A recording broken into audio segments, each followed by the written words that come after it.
సాగు సమరంగా మారింది.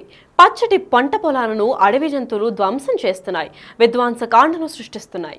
దీంతో అడవి జంతువుల నుంచి పంట పొలాలను రక్షించేందుకు కొత్త ఆలోచనలు అమలు చేస్తున్నారు రైతన్నలు. సాధారణంగా ఇంటికి కాపలాగా వాడే కుక్కలను పంటల దగ్గర కూడా ఏర్పాటు చేశారు. పచ్చటి పంటలకు కుక్కలని కాపలాగా ఉంచారు. కుక్కలతో అడవి జంతువులను తరిమి కొట్టించి పంట పొలాలను సంరక్షించుకుంటున్న తీరుపై బిగ్ టీవీ అందిస్తున్న స్పెషల్ రిపోర్ట్.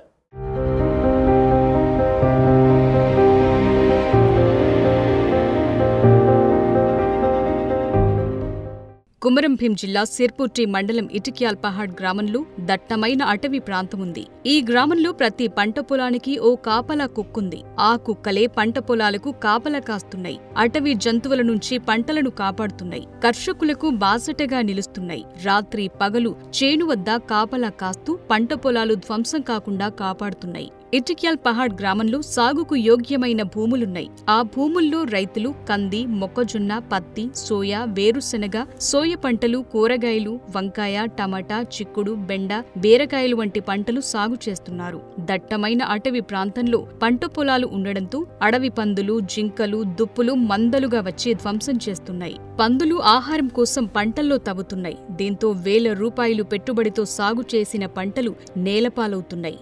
ఈ పంటలతో ఆదాయం అణాపైసా రాకపోగా పంటలను కోల్పోయి అప్పులపాలవుతున్నామని రైతులు వాపోతున్నారు. పంటలను కాపాడుకోవడానికి రైతులు అనేక రకాల ప్రయత్నాలు చేశారు. కానీ ఏమాత్రం ఫలితాలివ్వలేదు. చివరి ప్రయత్నంగా రైతు నాగోషి ధర్మయ్య కుక్కలను కాపలాగా పెట్టుకున్నారు.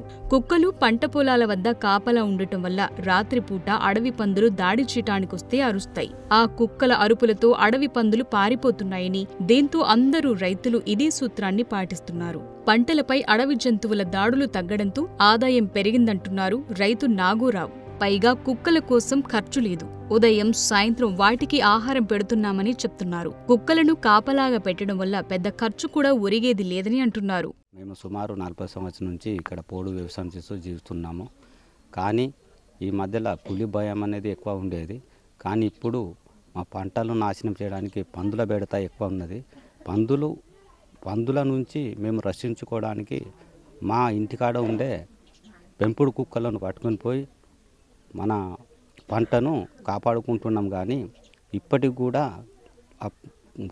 కుక్కలు ఉన్నా కూడా పందులు మా పంటను నాశనం చేస్తున్నాయి. ఇప్పుడు ఈ పులి కన్నా మాకు పంట నష్టం అవుతుంది పందులతోని, అదే ఎక్కువ భయం ఉన్నది. మా పోడు భూములు వ్యవసాయం చేస్తున్నాం. 4 ఎకరాల కంది ఉన్నది, 2 ఎకరాలు చిక్కుడు కూరగాయలు ఉన్నాయి. మా పందులు కాపాడడం కోసం కుక్కలు మాకు సహకారం ఇస్తుంది. కుక్కలు అది మన భూములు కూడా ఉన్నందుకు ఆ కుక్కలకు మా సాయం, పులుల భయం కానీ, డుప్పులు భయం కానీ, ఏది భయం ఉన్నా కూడా మా కుక్కలే మాకు సాయం చేస్తున్నాయి. కుక్కలే గెదమటం జరుగుతున్నది. కుక్కలు పట్టడం లేదు కానీ మన కుక్కలే సాయం చేస్తున్నాయి. మమ్మల్ని ఇబ్బంది పెట్టకుండా కుక్కలు మన దగ్గర ఉండి మమ్మల్ని కాపాడుతున్నది.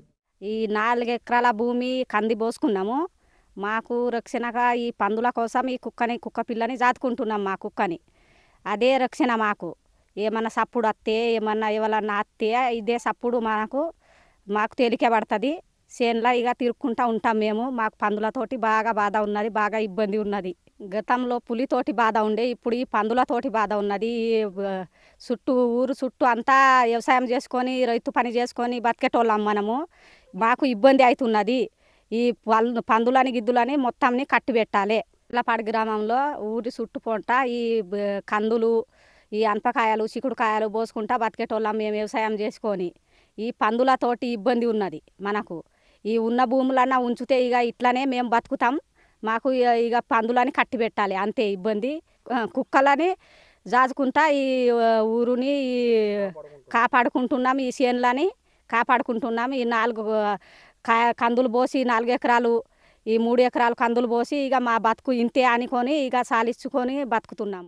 కుక్క బాగా రక్షణగా ఉన్నది. పందులు వస్తే అరుస్తున్నది. మళ్ళా పక్కకున్న వాళ్ళకి తెలుస్తుంది, వాసన బట్టి అరుస్తుంది. మళ్ళీ 2 నెలలు ముందే పులితోటి భయం ఉండే. మొత్తం అడవిలో తిరుగుతున్నది, మమ్మల్ని భయపెడుతూ ఉండే.